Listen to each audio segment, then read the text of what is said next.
three of my boys. So he played contained, so he did his job. Okay, good. All right. Yeah, so it was just like he cut him off and boom, and it was just I was just at the right place at the right time because I was not fast enough to catch it. Right. So he was you said he was a defensive back, corner. Yeah. No. So I'm thinking shit. So he was a defensive end, is what you're saying. Yeah. So. You know how the sprint works, right? So yeah, it's right. It's a run option. Boom, yeah, it's shotgun. boom, was it I formation or shotgun? I had a shotgun. Okay, so he was on his left or on his right? Shit. I'm sorry, he was under center, right? And he was off, kind of like a buck or whatever. Okay. Right. I'm playing this position right here, and my boy Rylan was playing nickel. Okay. Right. Homeboy comes across. By the way, we're drawing this out. He comes across like this. He does the option. Trying to come out here because these guys pulled, right? Right. This guy pulls. As soon as he pulled, I'm trying to dive in here to cut this shit off, right? But the play came out here. So he got ate up. I came across. This fucker missed his fucking assignment. And Rylan just came up, bang here, and he had to cut back. Can I see that bang? Okay, so he was a safety. Yeah, he played, nickel. Off the nickel package. Right, so he was basically so he was okay. So it was off. Yeah, he played contained. That's what he's supposed to do. He played contained, so he came up, boom, cut him off, and you know when you run that sprint, basically these two guys just kind of go. They don't really block anything. Just a bang bang play is what it was. And all of a sudden it was bum bum, and I was like, and I remember when I hit him, I fucking I was already running full speed. And I put my shoulder into his gut, and it was just one of the best tackles I ever had. But then I thought about it. It was like, oh, I tackled that motherfucker, and then I see him playing at fucking Florida, and I'm like, dude's trash. You were like, I should have gone to Florida. No, that's not the case. That's not the case. That's not the case. I remember the only time I ever got looked at for recruitment was by a university in Minnesota called St. Olaf. Really? And the guy looked at me. After I did a 550-pound squat, he looked at me. He was like, "You're strong, but you don't have the size. I want to recruit you. I think you're talented, but the head coach would look at me and laugh." I'll take that all day. I mean, I took it because it was like I worked really hard that year to get good. Like I dropped down to 250 as far as my weight, right? Because I wrestled that year too. I joined the weightlifting team to get stronger. And all that, junior year into senior year, I was working my ass off. I was running 2 miles a day, trying to get it. I was trying to get recruited, and all of a sudden, I was like, the only guy that saw my shit, he liked it, but I was just like, what are you gonna do with a guy that's 5'6", 250? At the next level, that's a child. Yeah, that's a child. And that sucks, but I mean, and the cool thing is in my senior year, I only went in on offense one time, and it was a goal line play that they specifically designed for the big boys. So they had the O-line, and I played fullback, and it was I know exactly what the play is. You know, and I never got the ball. Right. It was to fucking bust a fucking hole. Yeah, we called that Pooh Bear. Yeah, we called it the gut. So our boy Eugene Scott, man, he'd be calling Pooh Bear. He was a D end. Or tackle, and he was bro. He was. So I was just that short, quick. I wasn't really fast. I was just quick off the line. You know what I'm saying? Football speed, yeah. Quick off the line. I was quick. Coach called it. I'm quick off my first 10 steps. So he never wanted to put me on offense because you gotta be a different kind of speed for offense. It's for defense, you need 10 steps. If you don't get the tackle within 10 steps, you don't deserve to get the tackle. Right. So which is hard. I mean, it's still hard. I mean. For me, and just real quick to kind of go off where you said, I want to name my division, that way you can see what I put up against. Colonial. Yeah. Yeah, no, I think we were in basically the same Orange Bowl conference, right? Winter Park. Yeah? Edgewater. Right. Boone. Oh, yeah. Fucking. And Timber Creek sprinkled in there every year as well. It was tough. Here's the thing, right? Central Florida teams are dope, but they get overshadowed because South Florida teams and Tampa teams. That's all I gotta say. Don't mention Jacksonville. I mean, that's really Georgia, but Jacksonville got some teams. That's where Tim Tebow played. Jacksonville. I mean, Plant City too. I mean, Plant City, all of the Tampa side of Florida, Central, still Tampa-ish, that side of all those teams out there. Yeah, they're great, bro. But Tim Tebow, it was a really tough era while he was there, man. And watching them they get on the spotlight, it was annoying. Worst part is he's a beautiful man, and I'm not talking about his looks. I'm talking about He speaks well. He talks well. What a great guy! I want him to marry my daughter. Right? Like that's the He's guy. probably homosexual for all we know. But no, he loves Jesus. And he's married. He's actually about to get married, and his wife is very attractive. She is Miss Tennessee, I think, or Miss something. And he probably hasn't even touched it yet. Probably not, but I think he's married, so maybe he... Anyways. Maybe he has. Maybe he finally got something. But let's be real, it's just one of those things where it's like, we hate him because he played for the Gators, but now that he's not a Gator, or not playing for the Gators anymore. I wish he could play for the Dolphins. No, I mean, at this point, yeah, right? Like, it'll be dope, but... Yeah, man. Closing segment here. Yeah. We got some upcoming events. We got some upcoming tasks ahead. We're trying to steamboat this deal here, bro. Yeah. So y'all know that I've been doing open mic comedy for about 3 weeks now. It's coming along.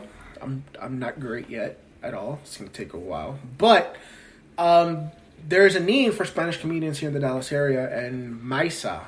She's going to be on the podcast soon. We're trying to schedule that out. Maisa.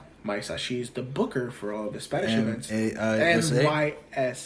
Oh, okay. Maisa, or whatever. Maisa, ¿qué pasa, nena? Maisa, ¿qué pasa? She's putting me on the first Spanish open mic in the Dallas. What do you mean by Spanish? Like in Spanish? You're going to be talking in Spanish? Bilingual. Yes. You're going to be talking Spanish? Yes, sir. Nah. Spanish open mic. It's going to be in Arlington, September 23rd. It's a Thursday. It's going to be running a weekly free event in the Arlington area. Interesting. From the 23rd of September to the end of the year. I think I would just... And no offense to Mexicans, because... there's a lot of Puerto Ricans now. I don't know, but I'm saying, like, I would laugh if there was a Mexican comedian speaking Spanish just because of the accent. For me, I think it's hilarious, the accent. Like, it's... Oh, yeah. It's so funny, like, this some of the, like, their how is it, their flow? Yeah. Como que cantan. Not even. Like, this is... And this is how weird I am. I've been listening to Chinese people talk, and you got two different dialects. You got Cantonese and Mandarin, right? Yeah, two different... Those are actually two different languages. Right, so I can't remember which one of those it is, but the flow is just like Mexican. For real, bro. I think, yeah, it's a Chinese. I mean, but it's weird, right? Depends what part of Mexico they're from, too. Oh, yeah. Like if you got a person from Mexico City, they're more like refined. Depends. Depends on how white they are. Depends on how blonde they are. Right? Yeah. And then you got like the cartel type of people. Yeah. The cowboys. It's so crazy that within a country there's different within accents. Puerto Rico, bro. Let's be real. And Puerto Rico's not like that. Puerto Rico is, they're all... What they say is ponce lo, and the rest is parking. So, I mean, it's like... I don't know if there's different accents in Puerto Rican. There are. I feel like... There's two different ones that I can tell you right now. El de la Metro y el Jíbaro. The one that's... Yeah, exactly. The one that's a cajo and the one that's a carro. That's it. Cajo, carro. Mierda. Carajo. Yeah, I get it. Well, no, I'm saying cajo, like carro, like with that. You know what I mean? Like, there's Puerto Ricans that come here, like, from the mountains and talk like that. Then you got the heroin accent. Oh, yeah, bro. Que la que hay. Esos son los morenitos that are like that, bro. Chat. Dame ese que tengo una nota bien cabrona. Then you got the New York accent. That's not really an accent. Why are we even talking about that? I don't fucking know. Anyways. Yeah, so we got that coming up. It's gonna be dope. I think it's a cool opportunity to expand and grow as a comedian. I don't even know if I should call myself a comedian yet, but I've been announced as a comic. Like, they go, this next comedian, so I guess when they call me a comedian, I'm a comedian, right? Or do I have to, like, put in a certain amount of time before I can call myself a comedian? Or do I can't call... I mean, they're not going to say this next clown coming. I hope they do, because I'm like, yeah, the next ghetto clown. But, yeah, and then we're going to finalize. He said he's down this weekend. But this weekend, most likely Friday night, we are going to be recording our first big interview with a well-known comic. Bro, this guy's hilarious. Who's on Netflix TV, by the way, in the show One Day at a Time. Mm-hmm. His name is Eric Rivera. He is a New York-based comic now living in LA. This dude is talented as a mug. I seen him live 2 weeks ago. He's back in town doing Hyenas in Plano, and I reached out to him because I was lucky enough to hang out with him in the green room. That's awesome, bro. Before the thing, and I reached out to him via Instagram, and I was like, "Hey, Papa, I know you're coming back into town. Do me a solid and come on the podcast. We can come to you in the green room and do it in the green room." And he was like, "For you, anything." And I was like, "Amazing." What a good guy. So he's up there with Tebow. Dude, bro, this dude is legitimate. I love him to death. He is probably from his show to the kind of person that he was. As far as the industry, I think he's so far one of my favorites. Can I ask you a question? Because you kind of threw me off, and then listening to what he said. You said he's Guatemalan or is he Puerto Rican? I think he's half. Okay, that makes more sense. I got you. He's half and half. Because you said something, and I was like, esto no es guatemalteco, bro. I was like, this guy's Puerto Rican. But he grew up in New York. Yeah, so they're all Puerto Rican. They're all fucking Puerto Rican. But, like, I was listening to his interview with my friend Maisa, who does the Do Junto podcast. Yeah. And I fell in love with the guy even more. Like, the dude's influences are my influences. Like, he looks at John Leguizamo like I look at John Leguizamo. He looks at Pryor like I look at Pryor. And I know there's a lot of comedians, but he says a lot of the things that why I was driven into comedy. And it's to be a Latin voice in the English-speaking world. I love him, dude. Can I be honest with you, bro? Yo. His comedy style...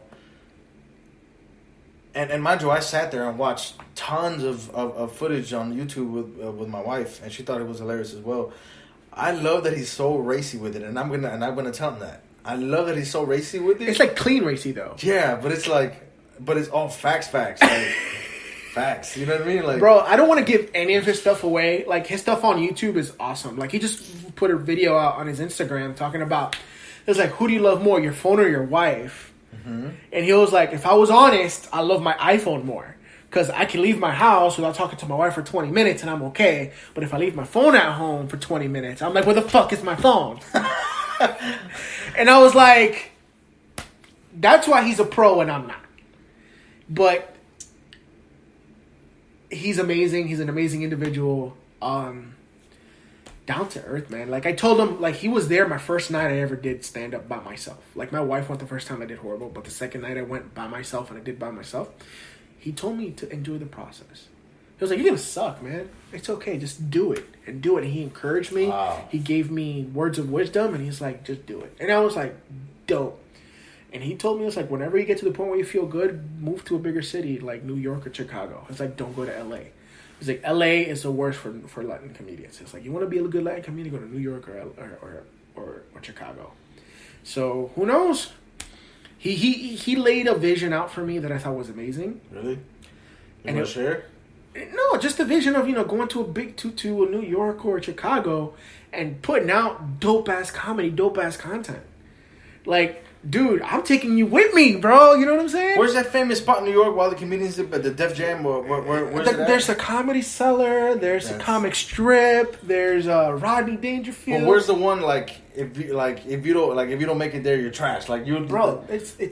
They're all like it's kind of like a gauntlet, though. You know what I mean? They're all like that. But there's just one. There's all. I think it's in Jersey. Dude, no, the one like Jerry Seinfeld, Louis C.K., Andrew Schultz, freaking Joe Rogan, all these guys they all cut their teeth. Comedy Cellar in New York.